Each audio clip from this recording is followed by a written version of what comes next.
masón reclutado de mayor categoría fue un noble del norte de Alemania, el barón Kanicki, conocido también como Adolf Francis, un personaje clave en el mundo masón europeo. Los Illuminati eran muy reservados, hasta el punto de llamarse a sí mismos y sus centros con nombres clásicos falsos. Por ejemplo, Weishaupt era Espartaco, Canige era Filo, la sede era Eleusis, Austria era Egipto, etc. Las fechas se indicaban de forma codificada. Bajo la dirección de Canige, el número de miembros ascendió a más de 3000.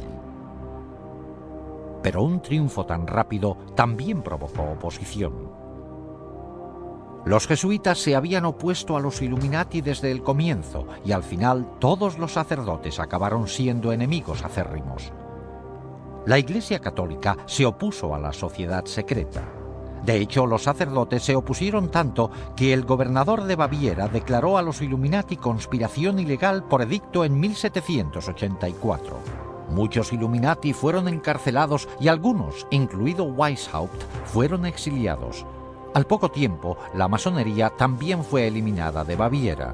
A finales del siglo XVIII, los Illuminati parecían haber desaparecido completamente del mapa. Pero en realidad, los Illuminati siguieron el ejemplo de las sociedades secretas anteriores. Pasaron a la clandestinidad y añadieron un objetivo secreto más: infiltrarse y derribar la religión católica.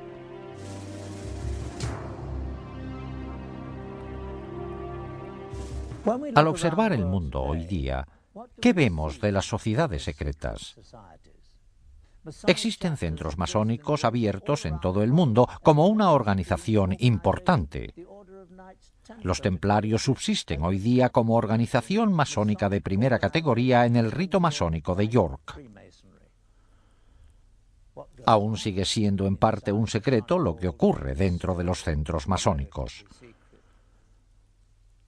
Quizás solo los miembros más importantes conozcan los ritos secretos, los objetivos y la venganza contra la Iglesia Católica.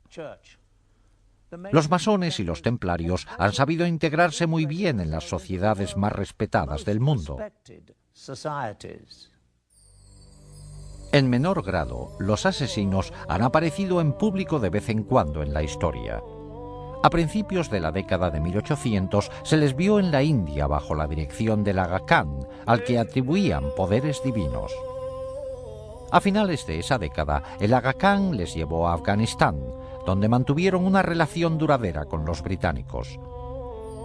Posteriormente, los descendientes del Aga Khan se infiltraron en la cultura occidental. Un ejemplo destacado fue cuando el príncipe Ali Aga Khan, nieto del Aga Khan II, se casó con la actriz norteamericana Rita Hayworth. ¿Han quedado los asesinos, como orden secreta homicida, relegados ya al pasado? Por el derramamiento de sangre actual a manos de extremistas islámicos, se diría que los asesinos siguen vivos y activos. El priorato de Sion también sigue en pie. De hecho, se piensa que varias figuras históricas ilustres han ejercido de grandes maestres del priorato y existen pruebas que lo confirman.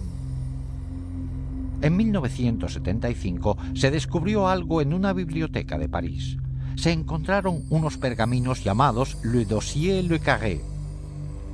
En estos documentos se revela que entre sus miembros secretos estaban Leonardo da Vinci, Víctor Hugo e Isaac Newton.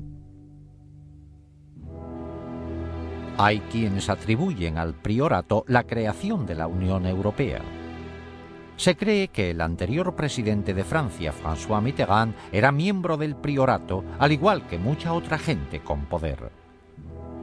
En cuanto a la estirpe merovingia, que los miembros del priorato juraban proteger, aún se mantiene.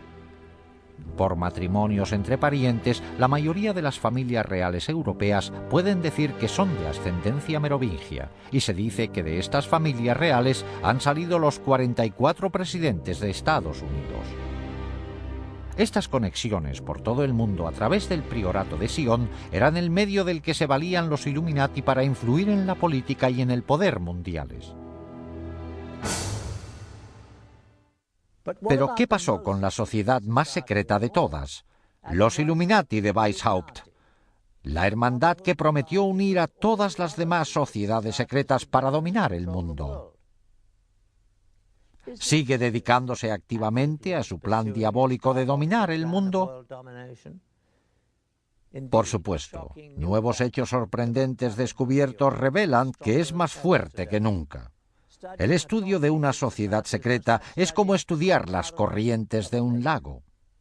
Las ondas de la superficie nos dan pistas para saber lo que pasa en el fondo. El gran plan de los Illuminati requería infiltrarse en los gobiernos de todo el mundo.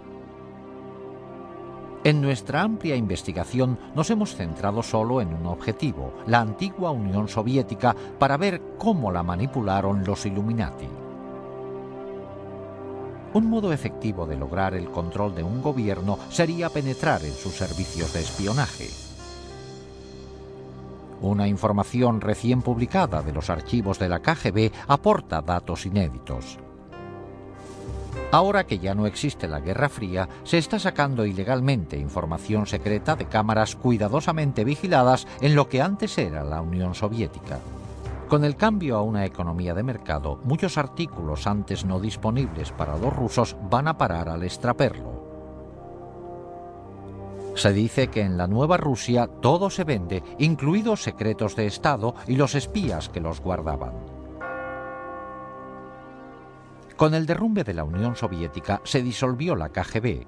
El nuevo gobierno creó sus nuevas agencias propias de seguridad y de espionaje y empleó a muchos trabajadores de la antigua KGB, pero dejó a muchos sin trabajo.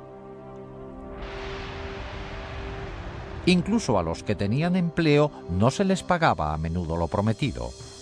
Observamos que muchos empleados de la antigua KGB estaban dispuestos a aportar información personal de sus actividades secretas en la agencia por un precio.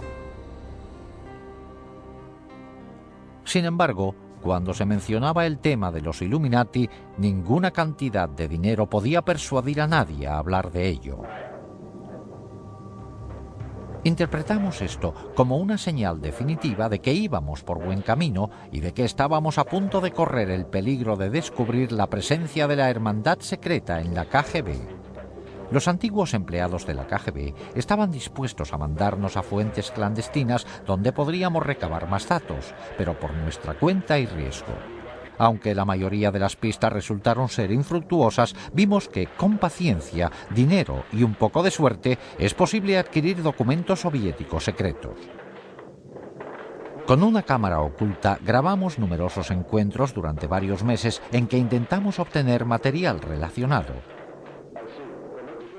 Esta transacción entre un contacto nuestro en Moscú y extraperlistas resultó ser uno de los encuentros más fructíferos. Aunque, como verán, no faltaron momentos de tensión.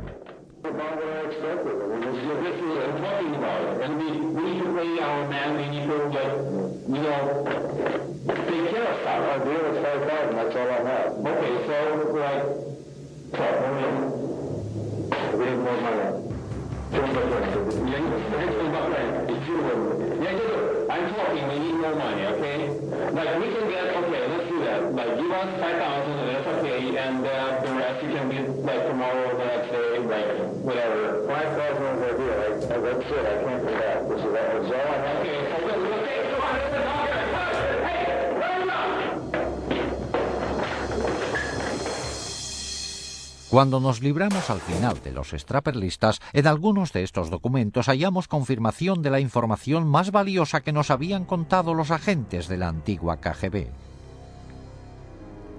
Tal y como nos habían dicho, efectivamente, la KGB registraba todas sus actividades en documentos, películas y cintas.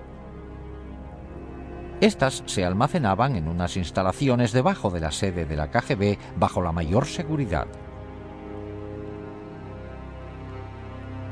Probablemente estos eran los archivos más delicados de la agencia porque explicaban con todo detalle las actividades más secretas de la KGB y posiblemente su conexión con los Illuminati.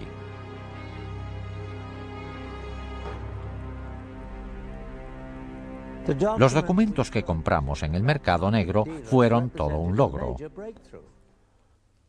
No solo confirmaban que había más material revelador de la KGB, sino dónde se encontraba. Volvimos otra vez a las fuentes clandestinas, provistos ahora de esta nueva información. Creíamos que, al haber desaparecido la KGB, no existirían la mayoría de las defensas que protegían sus archivos. Alguien debe de tener el conocimiento y acceso para suministrárnoslos a un precio.